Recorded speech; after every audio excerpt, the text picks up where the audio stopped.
6 సంవత్సరాల క్రితం daily wage workers, కంటింజెంటీ workers అనే పేరుతో ట్రైబల్ వెల్ఫేర్ డిపార్ట్మెంట్లో చేరినటువంటి కార్మికులు ఎవరైతే ఉన్నారో వారు గత 30 సంవత్సరాలుగా తమని పర్మనెంట్ చేయండి అని ఏడుకుంటూ ఉద్యమాలు చేసిన పరిస్థితి ఒక పక్క ఉంటే, ఇప్పుడు కాంగ్రెస్ పార్టీ తెలంగాణలో అధికారంలోకి వచ్చిన తర్వాత జీవో నెంబర్ 64ని అడ్డుపెట్టి కడుపు కొట్టే ప్రయత్నం చేస్తూ ఉంది.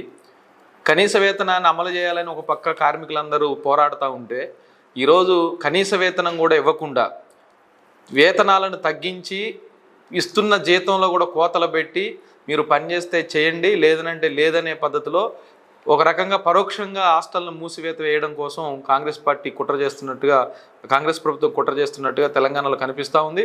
గిరిజన విద్యార్థులు ఇప్పుడిప్పుడే చదువుకుంటూ ఉన్నత విధిలోకి వస్తూ ఉన్నారు. వాళ్ళని మొగ్గలోనే తుంచే ప్రయత్నం చేస్తూ ఉన్నారు. హాస్టళ్లలో ఈరోజు డైలీ వేజ్ వర్కర్ల పేరుతో పనిచేస్తున్నటువంటి ఎవరైతే కుకింగ్ సెక్షన్లో ఉన్నటువంటి వర్కర్స్ ఉన్నారో వాళ్ళకి అన్నం వండి పెట్టే పరిస్థితి కూడా లేకుండా వాళ్ళు ఈరోజు వేతనాలు పెంచమని సమ్మెలకు పోతే విద్యార్థులే శ్రామికులుగా మారినటువంటి పరిస్థితి తెలంగాణలో కనిపిస్తూ ఉంది. స్వయంగా విద్యార్థులే వండుకొని తిని రెడీ అయ్యి స్కూళ్ళకి వెళ్ళి చదువుకోవాల్సిన పరిస్థితి ఏర్పడింది. ఎందుకంటే దౌర్భాగ్యమైన పరిస్థితి తెలంగాణలో ఉండదు. కాబట్టి ఈ ప్రభుత్వం, కాంగ్రెస్ ప్రభుత్వం విద్యార్థుల పట్ల, ప్రధానంగా గిరిజన విద్యార్థుల పట్ల ఓ తీవ్రమైన నిర్లక్ష్యాన్ని ప్రదర్శిస్తూ ఉంది. వారి చదువుల్ని ఆధునీకరించి ఉన్నతమైన విద్యా సంస్థలకి వెళ్ళడానికి ప్రోత్సహించడానికి బదులు వాళ్ళని అక్కడ వంట మనుషులుగా, కూలీలుగా మార్చే ప్రయత్నం కాంగ్రెస్ పార్టీ ప్రభుత్వం చేస్తూ ఉంది.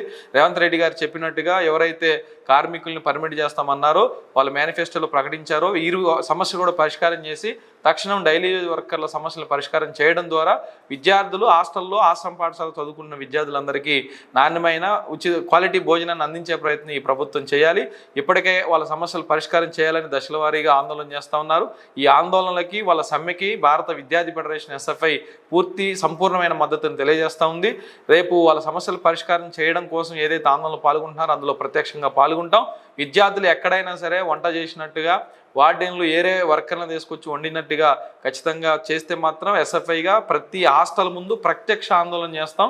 విద్యార్థులందరికీ ఎవరైతే కార్మికులు ఉన్నారో 30-35 ఏళ్ల నుంచి పనిచేస్తున్న కార్మికులు ఉన్నారో వాళ్ళని పర్మనెంట్ చేయడం ద్వారా మరింతగా ఆ హాస్టల్ అభివృద్ధి కోసం పాటుపడాలని, తక్షణమే ఈ కార్మికుల సమస్యలు పరిష్కారం చేయాలని, వారి ఉద్యోగ భద్రత కల్పించాలని, కనీస వేతనాన్ని ఇవ్వాలని, టైం స్కేల్ ఇవ్వాలని రకరకాల డిమాండ్లతో వాళ్ళు చేస్తున్న పోరాటానికి సంపూర్ణమైన మద్దతు తెలియజేస్తూ విద్యార్థుల తరపున హాస్టల్ ముందు ప్రత్యక్షంగా ఆందోళన కూడా కార్మికులకు మద్దతుగా చేస్తానని సందర్భంగా తెలియజేస్తూ ప్రభుత్వం చొరవ చూపాలని కోరుతా ఉన్నాం.